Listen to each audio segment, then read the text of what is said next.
नमस्कार दोस्तों, आप सभी कैसे हैं? आशा करता हूँ आप सब बढ़िया होंगे। तो दोस्तों, आरआरबी एनटीपीसी के एग्जाम की डेट आ चुकी है और आपको पता भी है, और लगातार मैं आपको मैथ, रीजनिंग और जीके जीएस के लिए वीडियो देता रह रहा हूँ।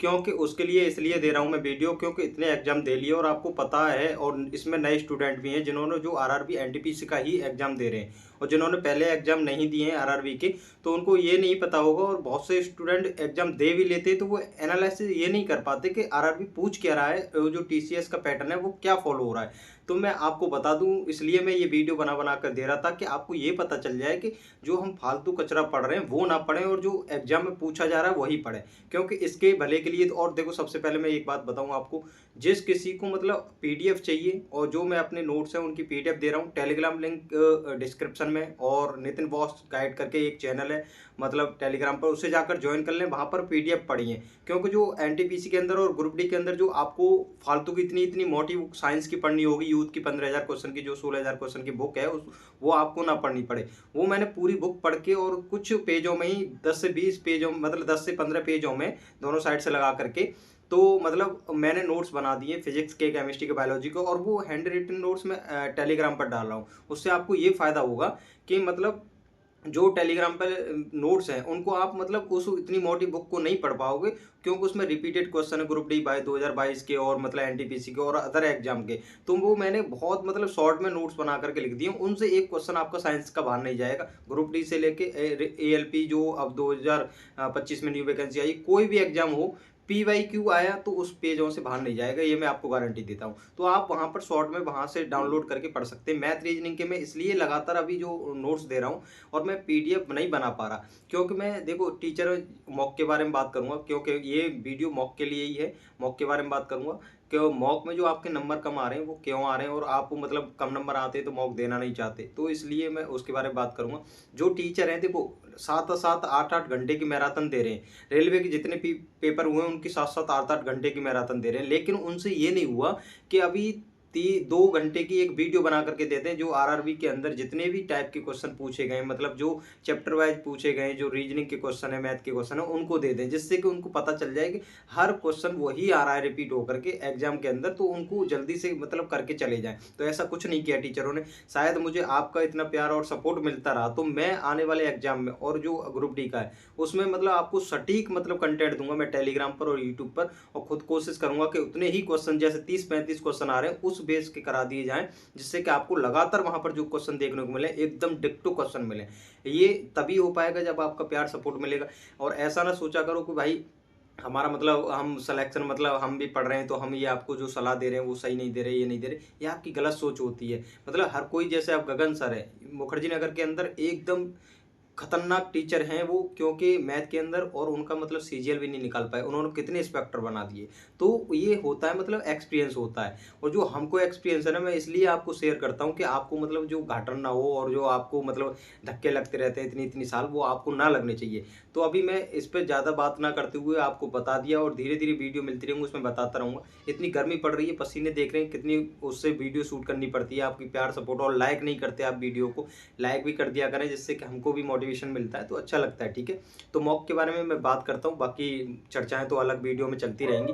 मॉक के बारे में मैं बता दूं आपको कि मॉक जो दे रहे हैं आप, और आपको उसमें लग रहा है कि 50 नंबर आ रहे हैं, तो 50 नंबर आ रहे हैं, आप डिमोटिवेट हो जाते हैं, यार इतने कम नंबर हैं, अब कैसे करें, मॉक में स्कोर कैसे बढ़ेगा।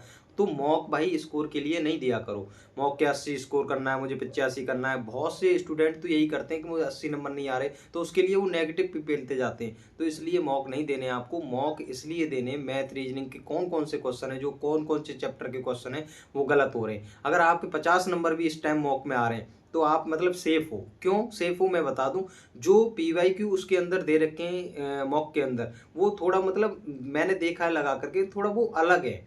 और जो अभी रेलवे पैटर्न फॉलो कर रहा है, जो क्वेश्चन आ रहे हैं वो अलग है, वो उनसे काफ़ी सिंपल है। तो अगर जो आपके 50 आ रहे हैं ना यहाँ पर, तो आप वहाँ पर 65 प्लस कर लोगे, मतलब एग्जाम में जाकर के, तो आपका इतना अच्छा स्कोर हो जाएगा। और आप अगर 80 प्लस के लिए, देखो टॉपर जो जिसकी तैयारी अच्छी है वो 80-85 करे, तो वो तो कुछ ही लोग होते हैं, उनसे कट ऑफ डिसाइड नहीं होती है।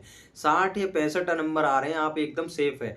आपको टॉपर नहीं बनना है इस टाइम, कट ऑफ क्लियर करनी है, सेकेंड मेन एग्जाम में बैठना है आपको, उसके लिए पढ़ाई करनी है, ना कि टॉप करने के लिए। अगर आप ये मॉक देख करके ये गलती करते रहे कि मुझे नंबर स्कोर नहीं बढ़ रहा है, वो नहीं बढ़ रहा है, और बहुत से स्टूडेंट ऐसे हैं जो नंबर इंक्रीज नहीं हो पाते तो वो मॉक ही नहीं देते। जैसे 50 नंबर आए तो वो मॉक ही देना छोड़ देता है, फिर कहता है मैं मॉक ही नहीं दे रहा, अपनी पढ़ाई करने लग जाता है, रिवीजन करने लग जाता है। लेकिन मॉक जो देते हैं आप, टाइम मैनेजमेंट का पता चल जाता है कि टाइम मैनेजमेंट कैसे करना है, कितना टाइम हमको बचेगा, तो हम क्वेश्चन जो मार्क कर रहे हैं वो रिपीट जो मार्क करके क्वेश्चन को निकलने वो हम कर पाएंगे या नहीं कर पाएंगे, 10 से 12 मिनट बचेंगे या नहीं बचेंगे, इसलिए मॉक दिया जाता है। जो चैप्टर के बार बार क्वेश्चन गलत हो रहे हैं, रीजनिंग के सीरीज के हो रहे हैं, सीटिंग अरेंजमेंट के हो रहे हैं, तो आपको वहां से पता चलता है ये साला बार बार गलत हो रहा है, तो इसको हमको रिवीजन करना है। तो एक एक 20 मिनट में आप उस चैप्टर का रिवीजन कर लोगे। मैथ में आपको पता चलेगा बार बार टाइम एंड स्पीड के क्वेश्चन गलत हो रहे हैं, प्रॉफिट एंड लॉस के हो रहे हैं, टाइम एंड वर्क के हो रहे हैं, ये सब पता चलेगा कि यार बार बार क्वेश्चन गलत हो रहे हैं, तो उस चैप्टर को आपका मन करेगा पढ़ने का। अगर आप मॉक नहीं दोगे तो आपको ये लगता है कि हमने सब कुछ पढ़ रखा है और सब आता है। जब पेपर में जाते हैं तो वहाँ खेल जाते हैं, यार अलजेब्रा का क्वेश्चन गलत हो गया, ट्रिग्नोमेट्री का हो गया, फॉर्मूला याद नहीं आ रहा तो ये मॉक से पता चल जाता है। मॉक इसलिए ना दिया करें कभी कि अच्छा स्कोर करना है, किसी को दिखाना थोड़ी है आपको, आपको खुद पे एनालिसिस करना है कि मैं कहाँ गलती कर रहा हूँ, इसलिए मॉक दिया करो, आपका ऑटोमेटिक स्कोर बढ़ने लग जाएगा। और अभी जो मॉक दे रहे हैं, मॉक दे करके जरूर जाएं, एक मॉक जरूर लगाएं, चाहे आपके मैं कह रहा हूँ 20 नंबर ही आ रहे हैं, लेकिन आप अपनी गलती पे तो काम कर रहे हैं। और जो आपको आदत होती है ना वहाँ पर 20 से 22 क्वेश्चन गलत करने की एग्जाम के अंदर, वो आप यहाँ पर सीखिए। चाहे कमी नंबर आए, उस क्वेश्चन को छोड़ते हुए निकलिए जो आपके माइंड में क्लिक नहीं कर रहा है। आपको पता चल रहा है कि ये क्वेश्चन मुझे आता ही नहीं है, पर चुल क्या रहती है आपके अंदर, उसको क्लिक करना जरूर है, क्योंकि स्कोर बढ़ाना होता है। आपको लगता है अभी तो कम ही क्वेश्चन हुए, 50 ही हुए, इसलिए आप क्या सोचते हैं कि 10-12 क्वेश्चन और कर देता हूँ। आपको पता नहीं है उसके आंसर, फिर भी आप करोगे, तो आपको ये गलती नहीं करनी है, और आपको ये बात कोई बताएगा भी नहीं। लगातार आपसे कहते रहते हैं मॉक लगाओ, स्कोर बढ़ जाएगा, 10 से 12 दिन में बढ़ जाएगा, ये बढ़ जाएगा, लेकिन वो ये नहीं समझाते।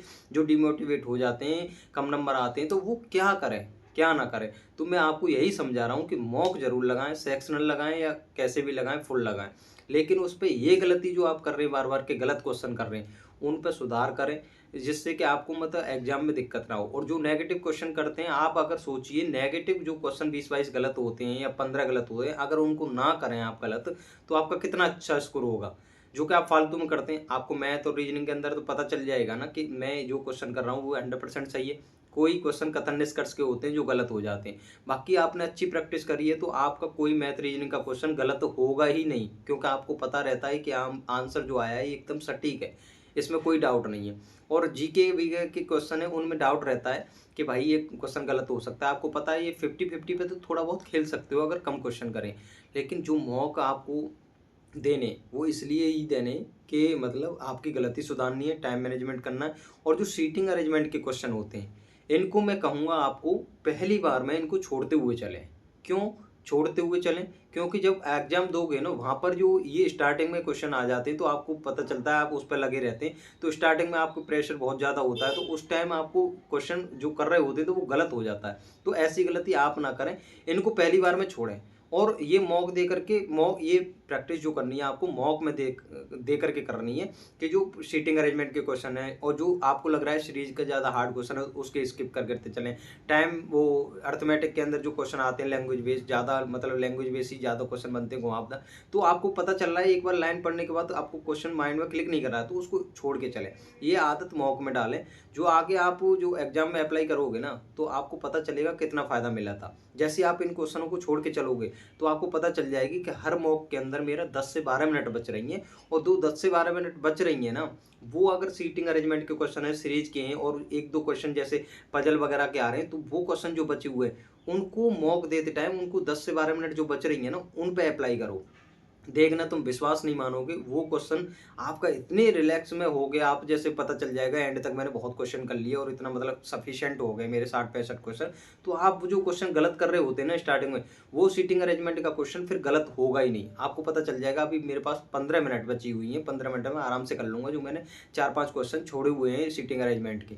तो आपको ये गलती सुधारनी है और ये आपको मॉक में ही बार बार छोड़ करके प्रैक्टिस करनी है। ऐसा ना करें भाई पहली बार में ही आप सीटिंग अरेंजमेंट के, मैंने देखा है, मैंने मॉक लगाए, मैंने एग्जाम दिए आरआरबी के, पहली बार में जो क्वेश्चन कर रहा होता है जिसकी अच्छी प्रैक्टिस नहीं होती, अच्छी पकड़ नहीं होती उन चैप्टरों पे, तो वो क्वेश्चन गलत भी हो रहे होते हैं और टाइम भी खराब हो रहा होता है। 2-3 मिनट कब पता खत्म हो जाती है पता ही नहीं चलता। तो आपको ये गलती नहीं करनी है। ब्लड ब्लड रिलेशन के क्वेश्चन ऐसे-ऐसे सिंपल हैं भाई, उनका मेथड आप सीख लोगे। और मैं उनकी छोटी-सी ट्रिक है जो ब्लड कोडेड वाले जो आते हैं, कोडेड ब्लड रिलेशन जो आता है उसमें वो क्वेश्चन बार-बार आ रहा है, उसको ज़रूर देख के जाएँ। उसको फालतू का मतलब उसका डायग्राम बनाकर न चढ़ते जाएँ, जैसे सीढ़ी से चढ़ते जाते हो डायग्राम बनाते जाएँ, ऐसे नहीं करना होता है सॉल्व।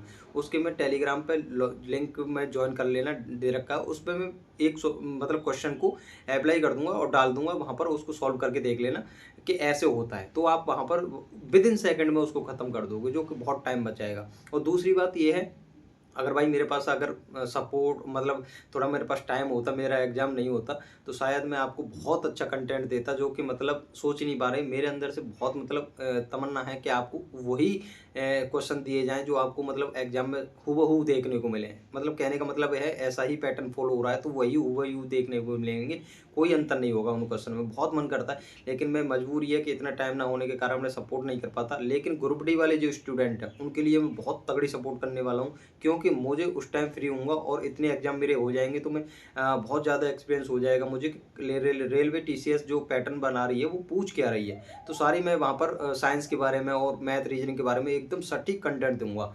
तो वही करूँगा। और मैं जो टेलीग्राम पे क्वेश्चन देता हूँ ना, आप विश्वास नहीं करोगे, जो 2024 के अंदर पूछे गए क्वेश्चन हैं, मैं उनको क्वेश्चनों को देता हूँ जो क्विज़ टाइप में देता हूँ, तो उन क्वेश्चनों को ज़रूर सॉल्व किया करें। अब मैं क्या करूँगा, रीजनिंग के वही क्वेश्चन आपको टाइप करके दूँगा और उनको सॉल्व करना। 30-35 क्वेश्चन ऐसे दूँगा मैं टेलीग्राम पर आपको, जिससे कि आपको एग्ज़ाम में हूबहू देखने को मिलेंगे और वही पैटर्न देखने को मिलेगा। वही 30 क्वेश्चन मैंने छाँट के रख लिए और मैं आपको दूँगा, क्योंकि मैंने देखो इतना एनालिसिस किया है, हर एग्ज़ाम को देखते हुए रीजनिंग में पूछा क्या जा रहा है, मैथ में पूछा क्या जा रहा है, तो मैं वही क्वेश्चन आपको देना चाह रहा हूँ टेलीग्राम पर। तो टेलीग्राम पे आप उनको सॉल्व ज़रूर करें, खुद करें। आपको समझ में नहीं आ रहा है तो कमेंट करके बता देते मुझे कि आप उसका सॉल्यूशन भी दे दिया करें, तो मैं उसको सॉल्यूशन भी दे दिया करूँगा ट्रिक से, जैसे कि जल्दी से कैसे सॉल्व कर लें। तो ऐसी सारी सुविधाएँ आपको टेलीग्राम पर ही मिलेंगी, क्योंकि अभी चैनल मेरा मतलब इतना ग्रो भी नहीं किया, और आपकी थोड़ा बहुत मतलब जो प्यार मिल रहा है, सपोर्ट मिल रहा है, थोड़ा अगर ज़्यादा हुआ तो आपके लिए मैं सारी सुविधाएँ यहाँ पर कर दूँगा। बोर्ड ले आऊँगा, सब कुछ ले आऊँगा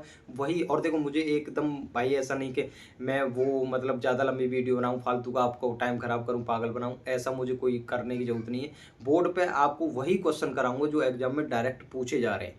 30 से 35 जैसे हर चैप्टर है, टाइम एंड वर्क है, 7-8 टाइप के क्वेश्चन बनते हैं और 7 ही क्वेश्चन मैं यहाँ पे आपको करा दूँगा और आप उनके नोट्स बना लें और उनको 10-10 मिनट में आपको डेली की रिवीजन करते रहें, तो आप सोचिए कितनी तगड़ी प्रैक्टिस हो जाएगी। आपको 100-150 क्वेश्चन लगाने की मतलब जो घबराहट होती है, कैसे लगाएँ और उस वजह से आप चैप्टर मैथ के नहीं पढ़ पाते, तो आपको फ़ायदा कितना मिलेगा? वो सब मैं आपको उतने ही कंटेंट दे दूँगा और पीडीएफ बना कर के क्वेश्चन आपको मैं दे दूँ और उन्हीं का रिवीजन करते रहें, तो कितनी मेहनत आपकी बचेगी और कितना मतलब अच्छा मतलब परफॉर्मेंस आप मतलब एग्ज़ाम के अंदर कर पाओगे। तो ये सारी सुविधाएँ मैं आपके लिए करने वाला हूँ और आगे करूँगा भी, क्योंकि जब प्यार सपोर्ट मिलता है ना तो बहुत मन करता है कुछ करने के लिए, क्योंकि आप अपने ही हैं और आपसे ज़्यादा करीब मेरे लिए कोई नहीं है, क्योंकि रिश्तेदार हैं, पड़ोसी-अड़ोसी हैं, भाई और जो दोस्त यार होते हैं, ये सब मतलबी होते हैं। ये आप एक दूसरे पे कमेंट मारने के लिए होते हैं, और जो आपका प्यार मिलता है ना, आपकी जो लाइक होती है, कमेंट होती हैं, इनसे एकदम उत्साह आता है, अलग ही एनर्जी मिलती है पर डे कुछ करने की। तो वो सारी और देखो, हर प्लेटफ़ॉर्म पर कुछ नेगेटिव लोग होते हैं, कुछ मतलब अपने ईगो में होते हैं, जो अपने आप को मतलब क्या समझते हैं और फालतू के कमेंट कर रहे होते हैं, करियर पे क्वेश्चन करने लग जाते हैं। एक भाई कमेंट कर रहे थे कि आप मतलब ट्रेड के बारे में सलाह दे रहे हैं, ट्रेड में खुद पहले हो गए। तो ये भाई उनकी ना एक ईगो है अपने आप में, वो बहुत कुछ समझ रहे हैं अपने आप का। ये नहीं समझ रहे कि भाई उसकी क्या मजबूरी है, क्यों कैसा हुआ है और किस लिए हुआ है। भाई मैंने पार्ट ए पेपर दिया था, मेरे 73 नंबर थे। आप ये कहेंगे इससे भी अच्छे स्कोर आए। भाई मैंने जितनी मेहनत करी थी मैंने उसके लिए अच्छा परफॉर्मेंस किया, जो पढ़ा था वहाँ पर मुझे मिला, मैंने किया। अब ऐसा नहीं कि हमको कुछ नहीं आता, हमको एक्सपीरियंस नहीं है, एग्ज़ाम के बारे में जानकारी नहीं है, तो शायद ऐसी कमेंट ना करा करें। ये मतलब अच्छे संस्कार नहीं है आपके, और अच्छी मतलब पढ़ाई मतलब ये नहीं दिखाता कि आप एक अच्छे स्टूडेंट हैं। अच्छे स्टूडेंट की एक यही पहचान है कि वो सामने वाले को मतलब तोड़े नहीं। सामने वाले को मतलब ऐसा मोटिवेट करे कि वो आगे मतलब कुछ करने की मतलब उसके अंदर एनर्जी आए। आप ऐसे नहीं भाई, कोई आगे बढ़ना चाह रहा है उसकी टाँग पकड़ कर के पीछे खींच रहे हैं, मजबूर कर रहे हैं कि वो मतलब उस आगे बढ़ ही नहीं पाए। तो ऐसी गलतियाँ ना करा करें। इससे मतलब आप ये ना सोचें कि आप तरक्की कर जाएँगे, आप उससे भी ज़्यादा पीछे जा रहे होते हैं। ऊपर वाला सबको देख रहा होता है, सबको मतलब मतलब जो आप जैसा सोच रहे होते हैं उसकी मतलब फल आपको लगातार मिलता ही रहता है। इसलिए हमेशा भी दूसरे के बारे में बोलें, अच्छा बोलें, दूसरे के बारे में बुरा ना सोचें। तो सारी जो कमेंट करते हैं, अच्छे-अच्छे कमेंट किया करें, हमको भी उत्साह मिले। आपके लिए वीडियो बनाते हैं, इतनी गर्मी पड़ रही है, देखिए इतना पसीना आ रहा है, आपके लिए इतनी मेहनत करके वीडियो बना रहे हैं, हमारा भी एग्ज़ाम है, इसलिए बना रहे हैं कि आप जो भटक रहे हैं ना 7-7, 8-8 घंटे की जो मैराथन ले रहे हैं, उन सब से बच जाएँ, क्योंकि उनका कोई मतलब नहीं है। टीचर 7-8 घंटे की मैराथन इसलिए बनाता है कि आप अगर 7-8 घंटे की मैराथन देख रहे हो ना, तो उसका भाई व्यूज़ जो है, टाइम है ना, वॉच टाइम है, उसके हिसाब से रेवेन्यू बन रहा होता है उनका। यूट्यूब के बारे में आपको पता नहीं होगा, तो उसका रेवेन्यू उतना ही ज़्यादा बनेगा। क जितने टाइम की ज़्यादा वीडियो होगी, उतना वॉच टाइम आएगा, उतने ही ज़्यादा मतलब एड्स आएँगे, और इतने ज़्यादा एड्स आएँगे तो उससे ज़्यादा पैसा बनेगा। तो इसलिए वो लंबा वीडियो बनाते हैं। 100 क्वेश्चन करा रहे होते हैं, 6 घंटे की क्लास कराते होते हैं, और 6 घंटे की क्लास में सोचिए कितना रेवेन्यू कर लिया उन्होंने, अपना कितना पैसा कमा लिया। तो वो ये नहीं देखते 100 क्वेश्चन करा के हमने स्टूडेंट का कितना टाइम खराब कर दिया। तो वो ये सब चीज़ पे ध्यान नहीं देते, उन्हें पैसा कमाना होता है, और हर कोई इंसान की आदत होती है, मतलब वो जब पैसा कमाने लग जाए तो वो मतलब सामने वाले की मतलब ये नहीं देखता कि उसका कितना नुकसान हो रहा है। ऐसा ही इस टाइम टीचर कर रहे हैं। 8-8, 9-9 घंटे की, 10-10 घंटे की फालतू की मैराथन दे रहे हैं। भाई उनको बता दीजिए सटीक कि इतने क्वेश्चन कर लीजिए, इस टाइप के क्वेश्चन है, जिससे कि आपको उसका लगातार उन्हें पता है, अगर हम ऐसे क्वेश्चन दे देंगे और बुक ऐसी निकाल के मार्केट में दे देंगे तो हमको आगे कौन पूछेगा, हमारे घर कैसे चलेगा, हम ऐसे रईस कैसे हो पाएँगे, कमा कैसे पाएँगे, सारी उनकी ये प्रॉब्लम होती हैं। तो स्टूडेंट को पागल बनाना होता है, फालतू के सिंपल-सिंपल क्वेश्चन यूट्यूब पे ला करके और मतलब वीडियो में ला करके सॉल्व करा देते हैं, जिससे कि और सिंपल जो क्वेश्चन करा रहे होते हैं ना, उससे क्या है, जो ऑडियंस होती है ना, वो रुक रही होती है लाइव में। और अगर जैसे ही हार्ड क्वेश्चन आता है ना, वो लाइव में रुकते नहीं है स्टूडेंट, वो भाग जाते हैं, अरे यार कुछ भी करा रहा है, वो समझ में नहीं आ रहा होता है। तो वो वही क्वेश्चन पीडीएफ में लेके आते हैं जो पढ़ा रहे होते हैं, जिससे आपको आनंद आता है, समझ में आता है, लेकिन वो एग्ज़ाम में आपको कोई भी क्वेश्चन जो नया आ जाता है, वो कर नहीं पाते। ये गलती होती है, और यही सलाह देने के लिए मैंने ये यूट्यूब चैनल खोला था, जिससे कि बहुत नुकसान हो रहा है। देखो 8000 वैकेंसी हैं एनटीपीसी के अंदर, 8000 कुछ हैं, 8000 ही बच्चा को सेलेक्ट होना, उन 50 लाख फॉर्म भरे हुए हैं, 50 लाख में से 8000 बचा, इस बाकी तो स्टूडेंट बाहर ही होने ना, तो उनको तो अदर एग्जाम के लिए तैयारी करनी है। ग्रुप डी के अंदर 1 करोड़ फॉर्म पड़े हुए हैं, तो उनकी भी एग्जाम करने की तैयारी करनी है। फालतू के स्टूडेंट यूगो पे ले जाते, भाई सरकारी ठप्पा लगना बहुत ज़रूरी है। ग्रुप डी के लिए आप एक जॉब ले लीजिए, बाद में छोड़ दीजिए, कोई दिक्कत नहीं है, लेकिन जॉब होनी ही चाहिए। सरकार के खाते में आपका एक नाम होना बहुत ज़रूरी है, जिससे कि आपको बहुत फ़ायदा मिलता है। और जो सरकार के खाते में शामिल नहीं होता ना, वो दर-दर भटक रहा होता है, उसकी कोई वैल्यू नहीं होती, उसे कोई पैसा नहीं दे रहा होता, कुछ नहीं दे रहा होता। सरकार से जब जुड़े होते हैं तो आपके बहुत सारे स्रोत खुल जाते हैं पैसे के, लोन भी ले सकते हो, कुछ भी ले सकते हो, तो फैमिली को बहुत सपोर्ट मिलती है इन सब चीज़ों से। तो आपको एक बार सरकारी मतलब ठप्पा लगा लेना है अपने आप पर, तो आपको बहुत अच्छी लाइफ जीने को देखने को मिलेगी, और बहुत फ़ायदा भी होगा। तो इसलिए ऐसा ना सोचा करें कि मैं उस एग्ज़ाम को नहीं दूँगा, इमेज बनानी होती है फालतू की, ये कर रहा हूँ, वो कर रहा हूँ। इमेज के चक्कर में आधा स्टूडेंट बर्बाद है, उसे पता नहीं कि मेरी औकात क्या है, और वो फालतू के जैसे कि सीजीएल की तैयारी कर रहे होते हैं बहुत से, वो सीजीएल की करे रहते हैं, लेकिन उसे पता नहीं मैं सीजीएल के लायक बना ही नहीं हूँ, तो मैं क्यों लग रहा हूँ। उसे इमेज बनानी होती है, दूसरे से कह रहा होता है मैं तो सीजीएल की कर रहा हूँ। अरे भाई ग्रुप डी की कर लेना, क्यों, उसने तेरे अंदर टैलेंट नहीं है, पहले ग्रुप डी की ले लो, फिर बाद में कर लेना। तो ये सारे इमेज बनाने के लिए तैयारी ना करा करें, अपने अंदर देखें कि मैं किस काबिल हूँ, उसके लिए तैयारी करें। ये सब देख कर के ही हमने इतनी साल हो गई, और इतनी मतलब बैड एक्सपीरियंस रहा है, मतलब क्या कहें, मतलब अब देखो कुछ कहने का मन नहीं करता, क्योंकि आप उस पर क्वेश्चन उठाने लग जाते हैं। बाकी इतना एक्सपीरियंस हो गया है मुझे एग्ज़ाम दे दे करके, कि मतलब मैं सामने वाले को देना चाहता हूँ कि वो ऐसी गलती ना कर दे। युवा बहुत बर्बाद हो रहा है इन सब चीज़ों के अंदर, कि पता ही नहीं चल पाता हमको क्या पढ़ना है, क्या छोड़ना है, कैसे एग्ज़ाम देने, कौन से एग्ज़ाम देने, किस एग्ज़ाम की तैयारी करनी है, सारी चीज़ें पता नहीं चल पाती, तो इससे बहुत ज़्यादा बर्बाद हो रहा है। तो मैं यही सब आपको सलाह देता रहूँगा, आपका प्यार सपोर्ट मिलता रहा तो आपके लिए मैं यहाँ पर बहुत कुछ कर दूँगा, जो आप सोच भी नहीं पाओगे। बाकी यूट्यूब चैनल पर नए-नए यूट्यूब चैनल आ रहे हैं, जैसे परमार एसएससी हैं, उनके क्या था उनका जो ऊपर उठने का? भाई उनके खुद के नोट्स थे, और एसएससी के अंदर डिट्टो उनके एग्ज़ाम में क्वेश्चन फँसे थे, तो उनको मतलब स्टूडेंटों ने क्या पसंद करना स्टार्ट कर दिया। और वो अब धीरे-धीरे आपके लिए कुछ नया करना चाह रहे हैं ना, नया काम कर रहे हैं ना, उनको मोटिवेशन मिलता है। लगता है कि भाई हमसे इतना ऑडियंस, इतने लोगों का हमारे पास सपोर्ट है, और उनकी हमारी फैमिली के मेंबर हैं। भाई 10 लाख लोग जुड़े हुए हैं, तो 10 लाखों की ज़िम्मेदारियाँ होती हैं, उसके लिए आपको करने का अच्छा मन करता है, किसी की बददुआ लेनी नहीं होती हैं। तो आपके लिए हम भी ऐसा ही करेंगे, तो आप हमको सपोर्ट करें, प्यार करें, बस ये ना सोचें कि हम अपना प्रचार भी कर देते हैं बीच-बीच में। इससे हमको देखो टाइम इतना दे रहे होते हैं, तो इस ये सब ज़रूरी है, लाइक, वाइक और अच्छे कमेंट, इससे हमको भी थोड़ा मन करता है कुछ करने का, तो ये सारी चीज़ें बस। बाकी आप, हमारी लंबी वीडियो हो गई है, इसके लिए माफ़ी चाहूँगा। आज थोड़ा लंबा लेक्चर हो गया है। बाकी मॉक के बारे में जो बताया, मॉक इसलिए ही दें क्योंकि आपको फालतू का स्कोर पे ध्यान ना देते हुए मॉक अपनी गलती को सुधारने के लिए दें। बस यही बताना था। बाकी लगातार वीडियो देता रहूँगा, आपको फ़ायदा मिलता रहेगा। नमस्कार, मिलते हैं अगली वीडियो में। धन्यवाद।